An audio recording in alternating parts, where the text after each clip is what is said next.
Okay guys, this is a short video to address our member survey that went out 2 weeks ago and the results from that and the following action plans. Before I start with our action plans and the ratings, I would like to thank everybody that took the time to look at the survey and fill it out. Just over 100 of you took the time to do that, and we cannot appreciate that enough. From the survey, we'll run through the ratings first. For the ratings for hygiene, we had a 5.5 out of 7, which we're super happy about. The sign-in times, which we were quite surprised about, got a 4.8, so quite high out of 7 again, where we saw that people wanting to get into a certain class would just sign up an hour beforehand, because we always have people that sign out of classes. For the equipment, again, we had a 5.5. Lately we've tried to up our equipment with new sandbags. We've got dumbbells coming in this week, and in the following months the rig and more stuff will come to enjoy more equipment in the box.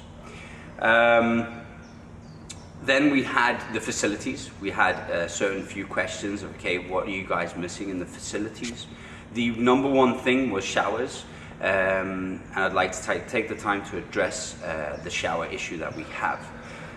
For us to be able to have showers here, we have to have a sewage line pulled through the gym, and then with the showers built, it will cost about 20,000 euros. But the building lease ends in 4 years' time, which means in 4 years' time, they could demolish the building. And because that cost versus the time that we can enjoy it isn't quite there, we'll make the decision not to take any showers. Now, if we can get the room at the back of the gym where Note and So are, then that would be a possibility, because then we can cut a lot of costs because the sewage line is already there. Also for the changing rooms, I think most of you saw me building new changing rooms. A few questions we had about changing rooms with locks on them, so we've updated the changing rooms, also created more storage space for you as members to put away your bags and jackets. So I think we have like 40 places for bags and jackets at the moment, and 2 secure changing rooms.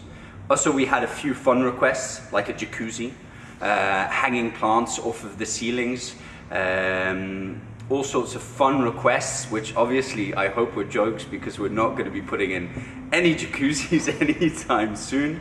But overall, everybody was satisfied with what we have, but the showers was the main point, and unfortunately that is not a possibility.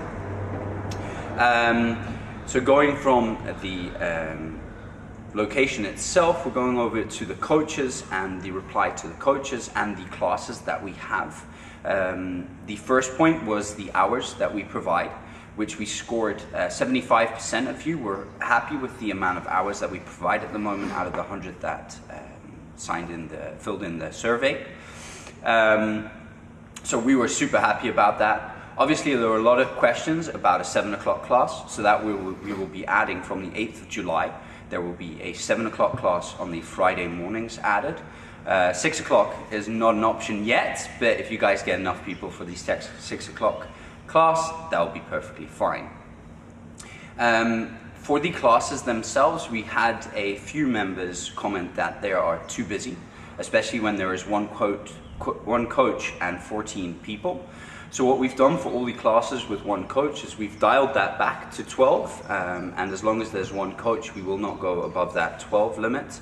Also for the bigger classes of 18, we're busy with a format with the coaches to ensure that there are 9 people per coach, split the class in half, so that you have the attention that you need as a member. Now, the attention as you need as a member, sometimes we had the request of, hey, a coach hasn't said anything to me today about my technique, but that doesn't mean a coach doesn't see you. A coach will see you, and if you are moving well, sometimes they will move on to the next person. But trust me, the coach sees you in the class. Within the classes and the coaches, we will be trying to make the classes more perfect. We're going to spend more hours in teaching the coaches to teach even better, which is something that I will predominantly be busy with the next few months. So from the survey, we also got a lot of requests about, hey, the buddy competition was super fun. Let's get more of those things rolling. Now, as a box and a box owner, I already have a lot of things to do, but we see the value in those days for the members. So what we've done is we've actually put together a group of 4 members, which is going to be our party group. They're going to come up with fun, entertaining things to do. I think we've got a pub quiz coming. Also, the trip to Ardennes in September is a definite yes for the 2nd weekend of September. So write that down in your notebook. Not this week coming, but the following week we'll release the sign-up sheets for that, so you guys can get your vacation days sorted out for the weekend, 2nd weekend of September. Overall, the survey was super positive. We were super delighted to see and hear your feedback. Also, the positivity around the add-on programs, and I couldn't be even more happier. But guys, if there's anything in the future that you have an issue with or whatever, please just come up to us, voice your opinion, because we do hear you and we do appreciate your member input. So again, guys, I can't thank you enough for all the input that you've given us, and hopefully this will help the box become even better and greater. Thanks.